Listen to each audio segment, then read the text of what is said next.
In this video, I'll show you a simple way to create a WooCommerce measurement price calculator. Let's get straight into it. For example, we're selling floor tiles. So we can enter in the length of our room in feet, which is 10, and then the width, which is 5. And then what's super clever is I'm actually adding multiple different price formula here based on the user selection. So if they say they don't want to add the wastage, right? So this is the actual area in square feet of the room, which is 50 square feet. And here's our price here. However, if they select that they do want to add that 7% wastage, now we're adding that 7% to the actual square feet with wastage here. And then obviously the price changes accordingly because we have to produce more tile. So you can be super creative with this. It will work fine if you're using length, weight, or even volume. It's totally up to you. So if you want to create a similar setup on your WooCommerce store, the first step is to head over to aovup.com. Go ahead and download the AOVUp product options plugin. I'll leave a link in the description below. And with that being said, let's head over to our dashboard. So I'm assuming you've already downloaded and installed the AOVUp product options plugin. So we're just going to get straight in to creating our measurement calculator.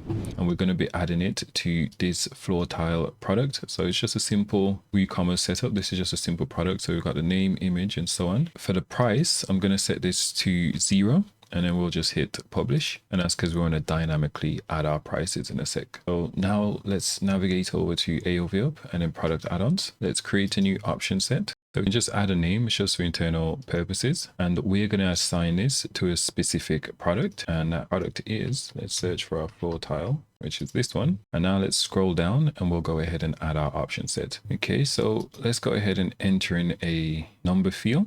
And for the name, we will say room length in feet. Okay, so for the title, we'll just type in room length in feet. And then for the label, we'll say length and then FT. And then let's hit save. Now let's add another numbers field. We'll say number. And for the title, we'll say room width in feet. And then for the label, we'll just say width and then in feet. Let's hit save. Now let's go ahead and calculate the actual square feet of that room. So let's add a new option and select formula. We'll give it a name. And to calculate our square feet, we basically just need to times the length. Let's do times by the width, and that should give us our square feet. For the price option here, we're going to say the price does not change. This is a print only field. So we want to print this calculation on the front end. So let's hit save. Okay, and now we'll add another formula to update our price. So we'll go add new and then formula. And our pricing for this particular product will be, let's say, $1.39 per square feet. So to get the price in, we basically just need to get our square feet, and then we just need to times it by $1.39. Right, so we'll go brackets, length times width, brackets, and then we'll times whatever the number is. So again, we'll do times, and then we'll say 1.39. And then on the price, we want to increase the price based on this formula. Right, so let's hit save. Let's test this out, and then we'll modify our formula in a second. I'll show you why. So first, let's test this out, and then we'll come back, and we need to make one additional change, which will make sense in a second. Let's say the length of the room is 10, and then the width is 5, right? The actual square feet is 50. Again, so that's okay. And then essentially what we need to do is 50 times 1.39, which gives us the price of $69.50. Okay, so that's working fine. I'm not too sure why this width field is here, so I'll need to go ahead and check that out. So the adjustment that we want to make to this price calculator is this is the actual exact amount, right? So typically we want to leave some kind of room for error, and that's usually a 7% room for error, right? So in that case, we want to give users an option to add that 7% marginal room for error, right? So I'll give you a live example of how this actually looks. Right, so for example on this site here, they've got this option here which says 7% wastage, right? And the price and what's delivered is adjusted based on this. So if they just want the exact amount, then they can do that, or they can add this 7% wastage. So I want to factor in this 7% wastage in our calculation. Right, so let's head back over to our dashboard and let's see if we can go ahead and do so. So I'm going to add a new option here. It's basically a checkbox option. And we'll say something like, right, we'll say something like add a 7% wastage. Here we can give them the option to either say yes, or we can say no, right? Let's create a no option and let's hit save. All right, so I'm going to create two new formulas. So the first formula will be our display output, and this will basically be the area, including the wastage. And then we'll conditionally choose which calculations to use. It'll make sense in a minute. So let's go to calculate our formula, including the wastage. We're going to go open bracket, the length times the width, close brackets, times, and then to get our 7%, we're going to do 1.07, right, to get our 7%.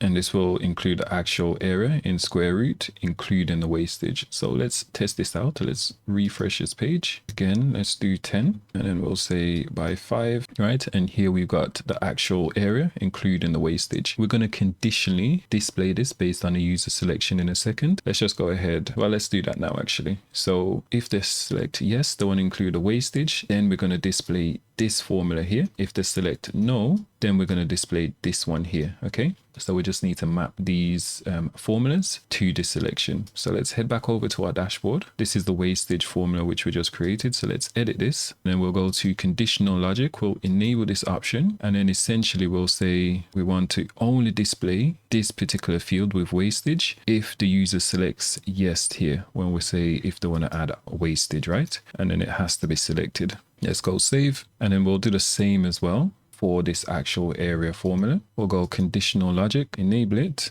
We will select no. So if they select no, they don't want to add the wastage, then we'll show this formula, which shows the actual amount. And then this field needs to be selected. So let's hit save. We need to do the same as well for this formula, which is in charge of updating the price. And then we need to create a new formula that calculates the price, including the wastage. Let's edit this formula here.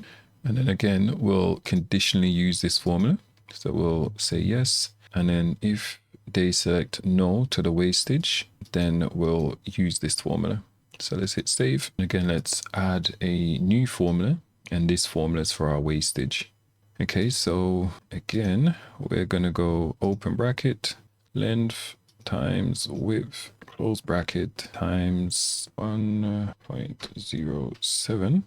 And then again, we'll times this by the actual price, which is 1.03, right? And then for the price, we'll say the price will increase. And then for conditional logic, we'll enable this option. And then again, we'll only trigger this calculation if they select that they do want to add wastage, and yes is selected. So let's hit save, and then we'll test this out just to make sure our formula is running as it should. In fact, whilst we're here, now let's refresh this page. Okay, so really we should have added this option first, but it's fine. So the length is 10, width is 5, right? So there's no changes here because we actually need to choose whether we want to add wastage or not. If we select no, right, then it's adding this option here, which is 50, so that's fine. And here it's adding the price. Not too sure why the price isn't added there, so we'll check that out. Now let's say yes, right? So this is working as it should, so that's displaying as 53 and the price is correct as well. So we just need to double check why when we select no, the price isn't updating here. So we can see the price, but the price is set to display, it seems, right? So maybe I selected a wrong option or something, but this is the price for that no option. So let's edit this, and then let's just make sure this is set to increase, right? So it is set to increase. I'm not sure why it's not triggering.